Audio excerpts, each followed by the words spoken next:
Each state program must and will be reviewed and evaluated with the greatest care as to its original purpose, today's requirements, and the extent to which its objectives have been achieved. I have already initiated a review of the state's program to be conducted under the direction of the budget director in cooperation with the agency heads.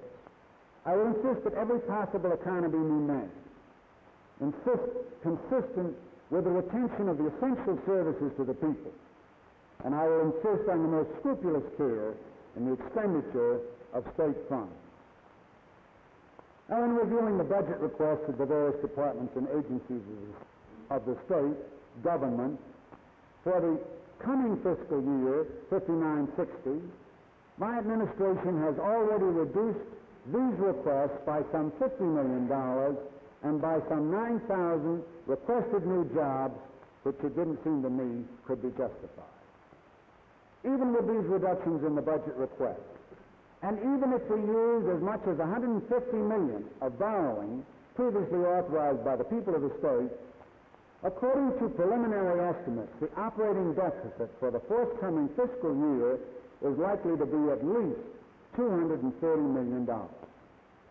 The time is overdue for facing fiscal realities and making hard decisions. It is imperative that sufficient revenue be collected to meet the expenditures of state government. The Constitution of the state makes a balanced budget mandatory, and the need for additional revenues is immediate. I present to the legislature my recommendation for raising these revenues. Much as we deplore the fact, conditions require additional tax revenues now.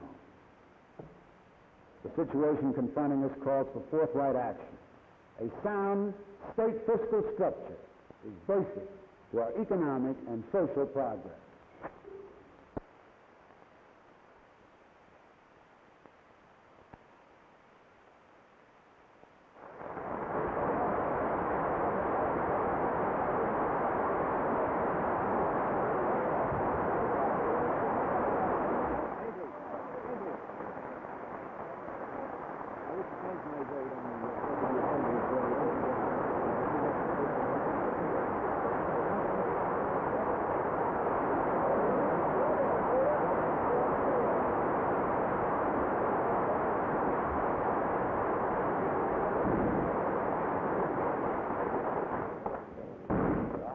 Be in order. The chair takes this opportunity, the advantage of this privilege of introducing to you former Assemblyman, State of New York, our colleague, now the Lieutenant Governor of the State of New York, our good friend Malcolm Wilson, who is conducting this.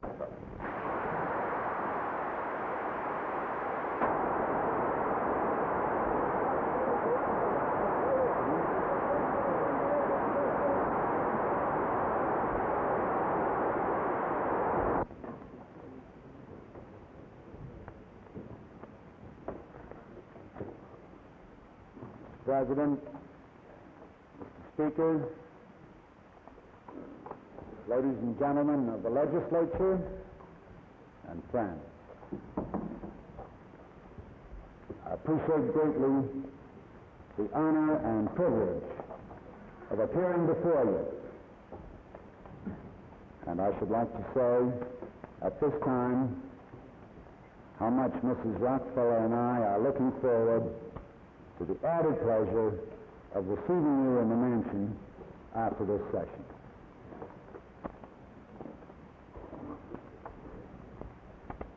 There lies before us a joint mission of the highest calling. That mission is to achieve a resurgence of human progress in New York State based on accelerated economic growth. The ultimate purpose of our effort is to ensure the opportunity of each individual to attain his fullest potential and achieve the maximum development of his own capacity. The fulfillment of our mission will demand a high degree and quality of leadership. It must be the brand of leadership that brought the Erie Canal into being nearly 150 years ago and helped put New York in the forefront of the nation's economy. This same kind of leadership led to the construction and development of the Thruway, the St. Lawrence Seaway and Power Project. This kind of leadership has in the past enabled New York to pioneer in social advances and to create great cultural and intellectual institutions. It must be the type of leadership that reaches ahead to seize the opportunities of the nuclear age. To generate a new era of progress, we need not only to focus sharply on the problems of our times, but to anticipate the problems of the future as well. We need to chart courses which will achieve basic solutions. We need to act decisively to shape emerging forces and to avoid drifting into emergency and crisis. The time lag between planning and action has lengthened with the growing complexity of modern life.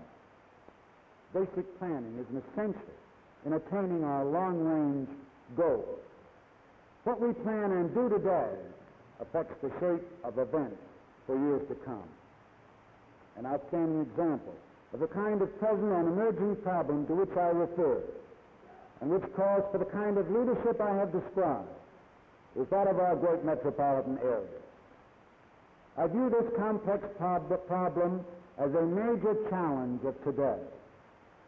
A number of specific recommendations in this measure are directed toward the solution of various aspects of the metropolitan problem. In recent weeks, I have sought to lay the foundation for exercising executive branch leadership that our state so urgently needs. I have already made appointments to 32 key officers. These are men and women of the highest ability and integrity. They will participate in the formulation and recommendation of policy with respect to their particular areas of responsibility. And I plan to meet with them regularly as a group. Turning now to those matters requiring your particular attention, I should like to discuss with you the major concerns of our state in four parts: our fiscal affairs, our economy, individual and family life, and the administration of our laws. I recognize and respect the important work that is being done through your committees in these various fields. My administration will look forward to working with you in developing sound policies and programs in these areas. First, let's take up our fiscal affairs. New York's first urgent need is to put its financial house in order. Fiscal affairs of the state are in a serious condition of deterioration. In the last 4 years, state expenditures have risen 46%, while revenues have risen only 35%. In the last 2 years, it has spent far beyond its income. Deficits during this period have been avoided only by the use of bond funds and by drawing on the reserves of the Capital Construction Fund of the state. In the current fiscal year, which started last April, despite the use of $115 million of bond funds, it appears that the state's outgo will exceed its total income by more than $90 million. The financing of this deficit will nearly exhaust the available resources of the Capital Construction Fund of the state. Clearly, this state cannot continue this course without fiscal disaster. In correcting the situation, we have to recognize, on the one hand, the already heavy tax burden. On the other, growing needs in terms of education, public works, and social services. And I would like to point out that the estimated expenditures on which this figure is based do not include any major new programs of my administration. Now, I don't need to remind you, or your honorable body, that 61% of the state's general fund expenditures is returned to the localities to help support schools, public health services, child welfare programs, assistance to our needy aged, roads, and for other important purposes. These are the vital human needs of our families that we cannot ignore. Now, we must face the fact that our steadily rising population will, under the terms of the state aid laws already in effect, result in constantly increasing state expenditures. Over the long run, increased state expenditures can and should be financed by an expanding state economy, which will produce more job opportunities, greater income, and increasing revenues for the government under a stable tax structure. Now let's turn to Part 2, an expanding state economy. The well-being of the people of New York depends on the vitality and growth of our state economy. A vigorous and growing private economy is the basic source of jobs and income.